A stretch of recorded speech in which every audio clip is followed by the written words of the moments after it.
Hey, what's up, y'all? Jag from Jaggy Sports. Big day in the NBA. It's all over.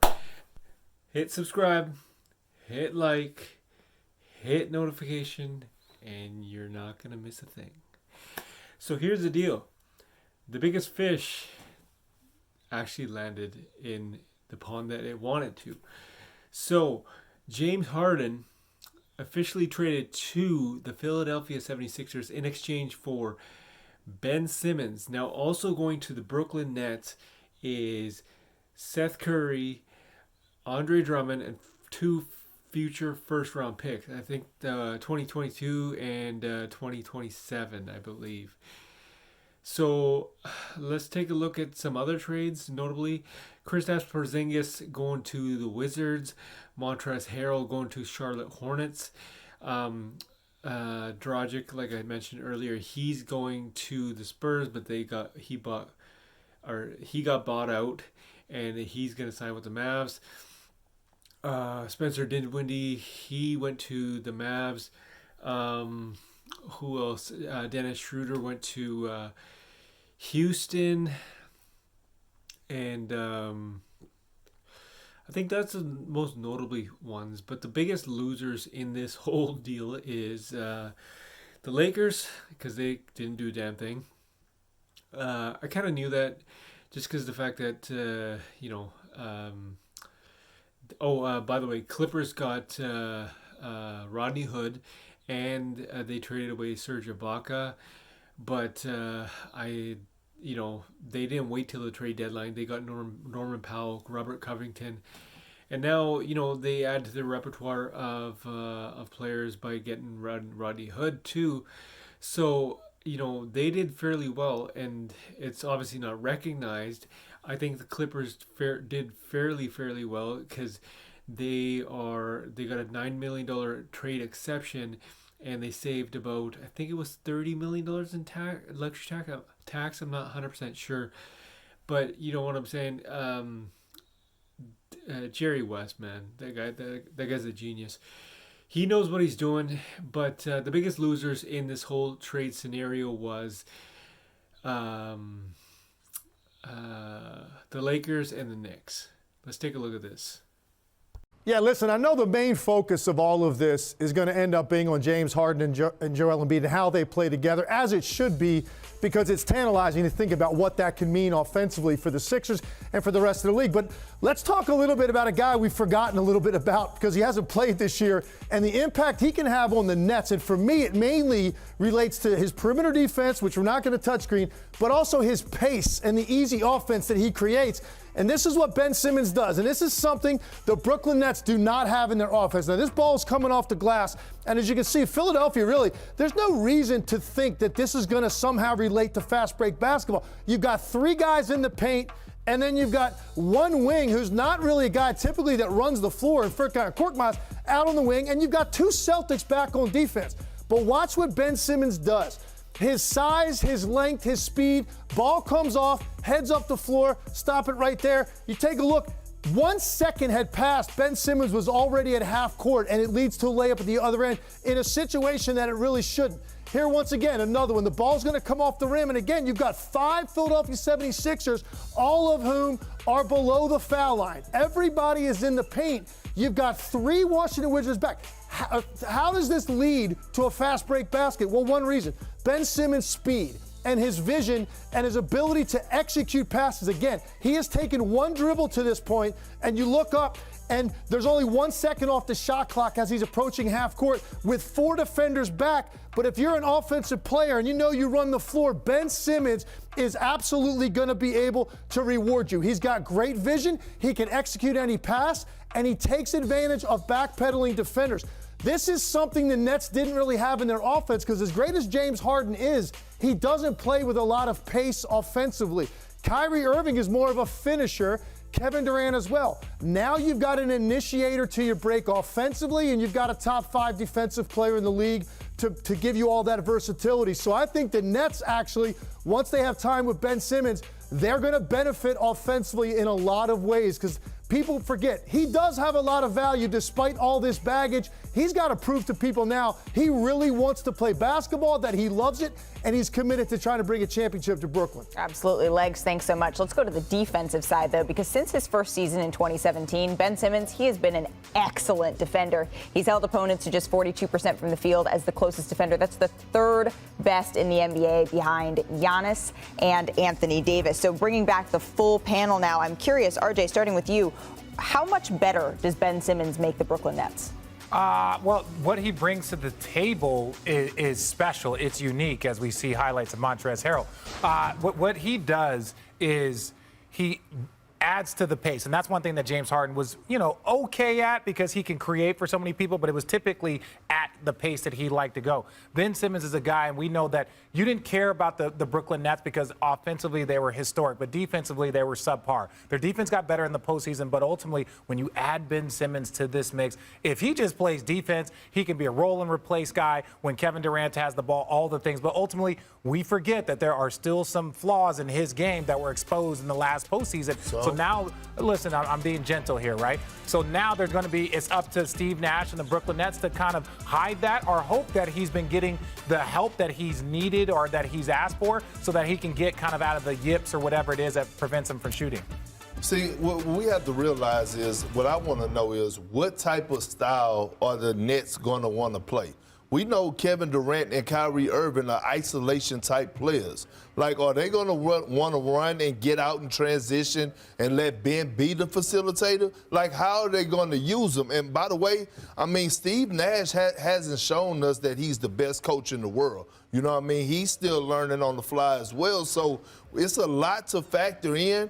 But at the end of the day, it comes down to my question. Does Ben Simmons love the game of basketball? And he went from one strong market in Philly to another strong market in New York. And if he doesn't live up to expectations, he can expect those same boos that he heard in Philly that he will hear in New York. Really quickly, Perk, I want to ask you a question. Let's not talk about the boos. Let's talk about Kyrie and KD. They are let's say their personalities are unique and a little bit intense. How will he be able to handle that?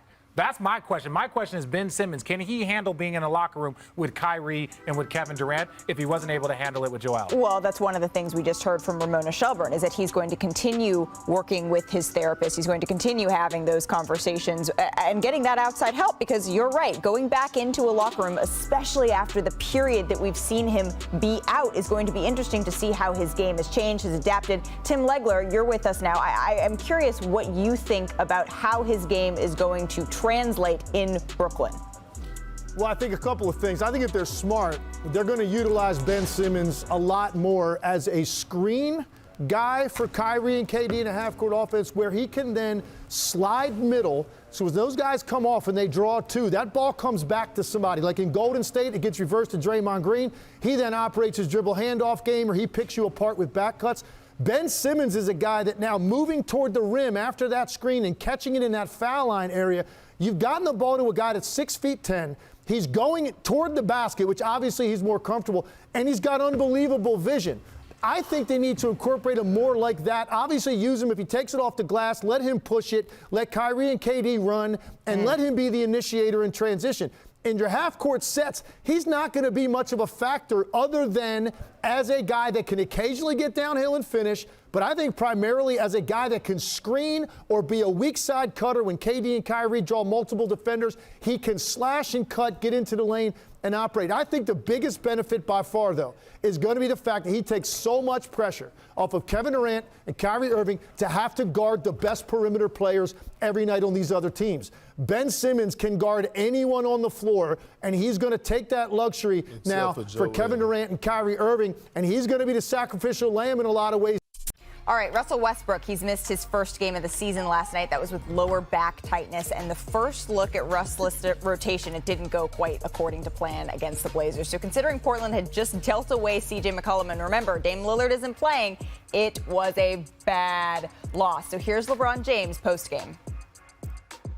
Almost feels like it's, like fog, just fog in the air, and we're all trying to see what's on the other side of it. I'm tired as hell right now. I just want to get some wine and get into bed and wake up tomorrow and feel good about what tomorrow has in store. And we'll see what happens. We'll see what happens as far as the deadline. But other than that, I'm kind of just focused on what we can do to be better. All right, I want to bring in Mike Wilbon to our discussion here. Wilbon, have the Lakers hit rock bottom? Is this it? No, missing the playoffs would be rock bottom. But I mean, Portland's like on the bubble to be an NCAA team. That's what they got. And the Lakers couldn't beat them. I went to bed in New York last night after, post game. And I just said, okay, the Lakers will find a way to win this game. And like 3 o'clock, I woke up and looked at my phone, and it's like they had lost that game. It's unbelievable. Talk about not being engaged. But you mean to tell me 55 games you start Russell Westbrook? And I'm not a huge Vogel critic. I'm just not, because I think he's gotten too much of it. But you mean to tell me in 55 games they couldn't figure out to bring him off the bench a few of those games? I said this on the opening night of the season. You did. Bring him off the bench. He can start, he can finish, he can play with the second unit. My God, we saw Scottie Pippen play with the second unit of the Bulls through championship teams. Don't tell me this is an insult. That's just a lack of everything that is smart basketball. To try it, if you try it for 5 games, 7 games, 10 games, 15 games, 3 games, and it doesn't work, then go back to something else. But here we are, 60 games into the season, and we're talking about the Lakers trying now to bring Russ off the bench and play with the second unit. That's insane. Richard? Good job, Wilbon, because that was everything you said. They lose to an NCAA team, but, at the end of the day, they've been losing to NCAA teams all year long. They lost to Oklahoma City twice. This ain't the first time that this has gone down. So I think the most eye-opening thing, and like Bron in his most humble self said, look, I am in one of the best offensive grooves ever. And for his entire career, offensive grooves. And one of the will you let me finish this terrible statement? If you look at all of his numbers, they look like that, but they normally over the course of his entire career have always led to wins. So Bron is in a great offensive groove, but is not leading to wins, and this team looks completely disjointed. There is nothing else. That is rock bottom for me. That is rock bottom. Is it rock bottom for you, Perk? It is rock bottom because their goal is to win a championship. So for them to be in the position that they're in and not make a move, they're at rock bottom. Because here's the thing. At the rate that the Lakers are going, they're going to get into the playoffs, the play-in. They're going to probably get into the playoffs. And guess what? They're probably going to see Golden State, Phoenix, or the Memphis Grizzlies and get bounced the first round. You see that right here? Look at this video. You see how Russ trying to say, hey, this, that, and that. Man, Bron ain't trying to hear that. Bron ain't trying to hear that. I don't know if Russ know Bron too well, but you got to come out here and perform, homie.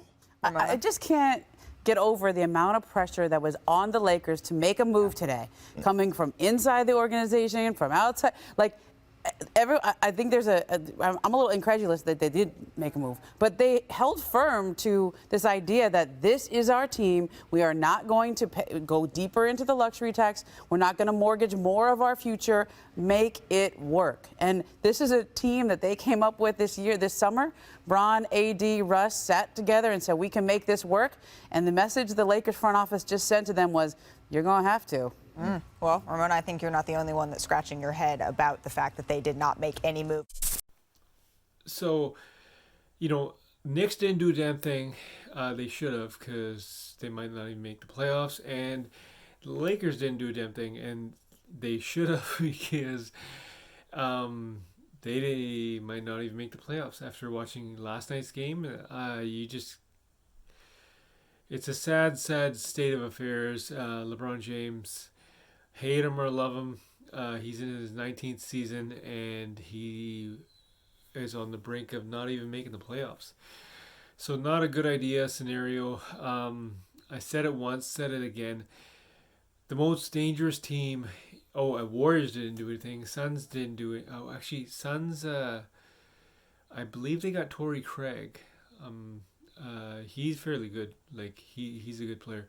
But the most dangerous team nobody talks about, obviously, because 2 of their stars are injured, and I'm talking about the long term, is the Clippers, because, you know what I'm saying? These guys, on paper, it's a phenomenal team, and I just think they need a center. I just think they need they're just one piece away. One piece away from just, going all the way. Let's take a look at the Philadelphia 76ers. They got who they wanted, James Harden. They're going to try to make a push for the actual playoffs, finals, and hope they make it. But you're actually going to have to contend with the Brooklyn Nets because, he's going to get booed the hell out of. Ben Simmons is going to get booed the hell out of it once he enters in a Philadelphia arena. Make sure you check that out. I don't know March 10th if it's being played in Brooklyn or if it's being played in Philadelphia. I don't know, but that's going to be one hell of a matchup. Brooklyn actually got better, in my opinion, because the thing is, you had all these scorers,